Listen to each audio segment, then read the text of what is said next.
ዓለም እድገቷ ስልጣኔዋ ጥበቧ ከነውር ጋር ተጣምሮና ተንሰላስሎ የሄደበት ተገልጾ የታየበት ዘመን ቢኖር ይሄው ቴክኖሎጂ ያገዘው ወቅት ነው። በእለቱ የመሪዎች ዓለም ዝግጅታችን የምናነሳው ሰው መሪ ሆኖ ሀገሬ የሚለው ግዛት ባይኖረውም የዓለም መሪዎችን ተጽዕኖ ፈጣሪ ሰዎችን የምርምርና የፈጠራ ሰዎችን ዓለምን በሀብታቸው ብዛት የሚያንቀሳቅሱ ግለሰቦችን እንደ እንዝርት ያሾረ የተደበቀ ክፉ አመላቸውና ግብራቸውን እንዲወጡ መንገድ የከፈተ ተነግረው የማያልቁ ወንጀሎችን እየሰራ ሳይሆን እንዲሰሩ ጭምር መንገዶችን ወለል አድርጎ የከፈተ ሰው ነው።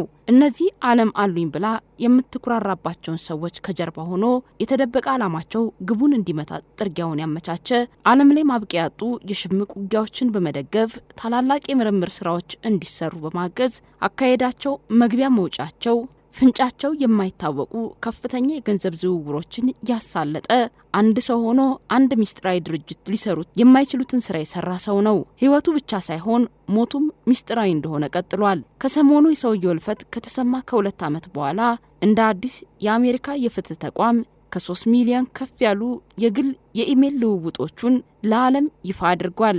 እከሌ ከእከሌ ይሻላል ሳይባል ከእንግሊዝ የልዑላን ቤተሰብ እስከ ታላላቅ ባለሀብቶችና ተከባሪ መሪዎች ድረስ ቅሌታቸው በአደባባይ ተመንዝሮ ተብጠልጥለዋል። የምስክሮች ቃል ተደምጠዋል። የተጎጂዎች ድምፅ ዓለም እንዲሰማው ተደርጓል።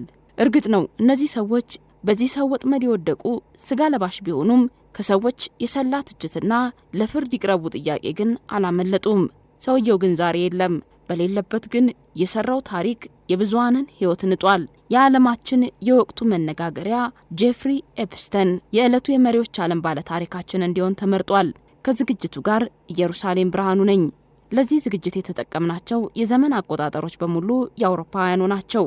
ኤፕስተን እጅን በጆሮም በአፍም የሚያስጭኑ በሰማያዊውም በምድራዊውም ህግ የሚያስጠይቁ ወንጀሎችን ለመስራት የሚያመች ስርወ መንግስቱን ከሰራባቸው ቦታዎች አንዱና ዋነኛው በካሪቢያን ባህር ላይ የምትገኘው ሊትል ሴንት ጄምስ የተባለችው የግል ደሴቱ ናት።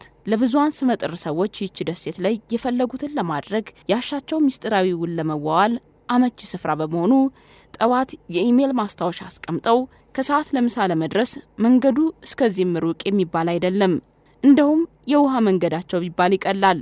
የጉዞ እንግልትና ሌሎች አይን የሚስቡ ጉዞዎችን ላለማሳየት በሎሊታ ኤክስፕረስ አውሮፕላኑ ታዋቂ ሰዎችን እያመላለሰ ምቾታቸውና ሚስጥራቸውን በመጠበቅ ወጥመድ ውስጥ ያስገባቸዋል። እነዚህ ሰዎች ነገሮች መስመር እንደሳቱ የሚገነዘቡት ነገር ዓለማቸውን ካጠናቀቁ በኋላ ሰውየው በድብቅ ካሜራዎች የተቀረጹ ቪዲዮዎችን እንደ ማስፈራሪያ አድርጎ ሲያመጣባቸው ነው። አብዛኛው ለመያዣነት የሚጠቀመውም እድሜያቸውን ለአቅመ ሔዋን ያልደረሱ ህጻናት ሴቶችን ለወሲብ ግብሩ በማቅረብ ነበረ።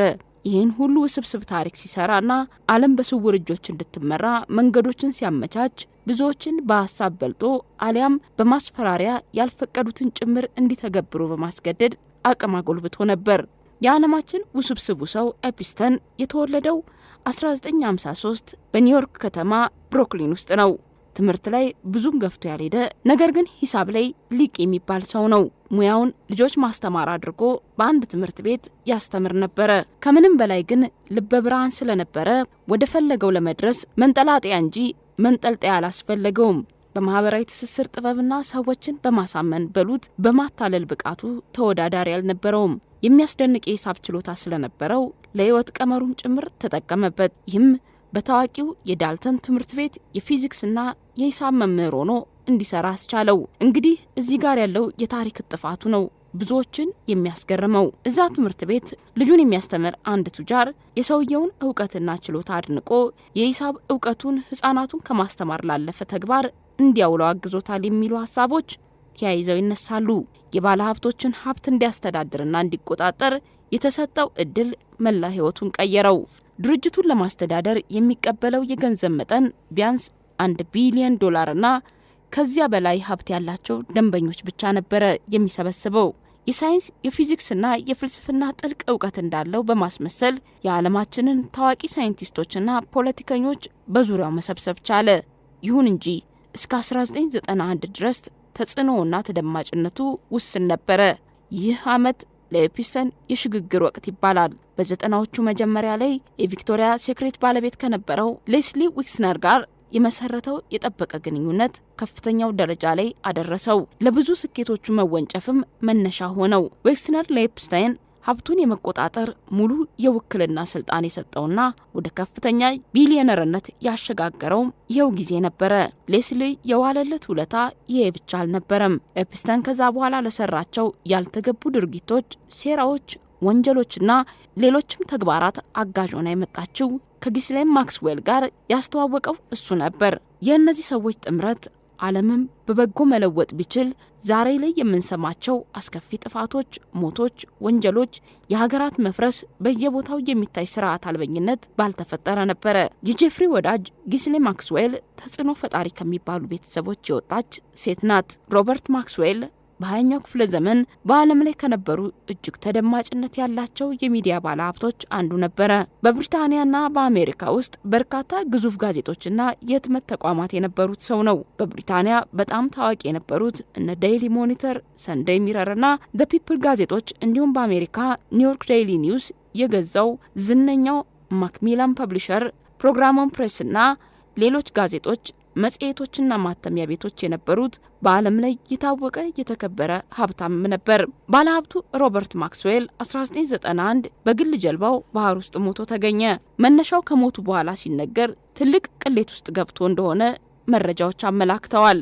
ከራሱ የጋዜጠኛ ሰራተኞች የጡረታ ፈንድ ላይ በመቶ ሚሊዮኖች የሚቆጠር ፓውንድ እንደሰረቀ ይፋ ተደረገበት። ይህም የቤተሰቡን መልካም ስም አበላሸ። ሀብቱ በውርስ በክፍፍልና በዕዳ ክፍያ ወደመ። የሀብቱ መውደም 10ኛና የመጨረሻ ልጁ የነበረችውን ጊስሌን ማክስዌልን ወደ ኒውዮርክ እንድትሄድ አደረጋት። ማክስዌል ወደ አሜሪካ ስታቀና ትልቅ ስምና ክብር ስለተከተላት ውሏ ስራዋ ከታላላቆች ጋር ሆነ። 1991 አካባቢም በኒውዮርክ ከተማ በተዘጋጀ የባለ ሀብቶችና የዝነኞች ድግስ ላይ ተጋብዛ ከኤፕስታይን ጋር ተዋወቀች። በወቅቱ ማክስዌል አባቷ ሞቶ ንብረቱ በመወረሱና በመባከኑ ለለመደችው ለቅንጦት ህይወት የሚሆን በቂ ገንዘብ አልነበራትም። ኤፕስታይን ደግሞ ከፍተኛ ሀብት እያከማቸ ወደ ከፍተኛው ማህበራዊ መደብ ለመግባት መግቢያ በር ይፈልግ ነበረ። መጀመሪያ ላይ የሁለቱ ግንኙነት የፍቅር ነበር። ለጥቂት ዓመታት አብረው ከቆዩ በኋላ ግን የፍቅር ገመዱን ቆርጠው ወደ የቅርብ የንግድና የወንጀል አጋርነት ቀየሩት። ብዙ ያልተነገረለትን የጄፍሪ ኤፕስታይንን ታሪክ ቀጣይ ክፍል በቀጣዩ የመሪዎች ዓለም ፕሮግራማችን ይዘንላችሁ እንቀርባለን።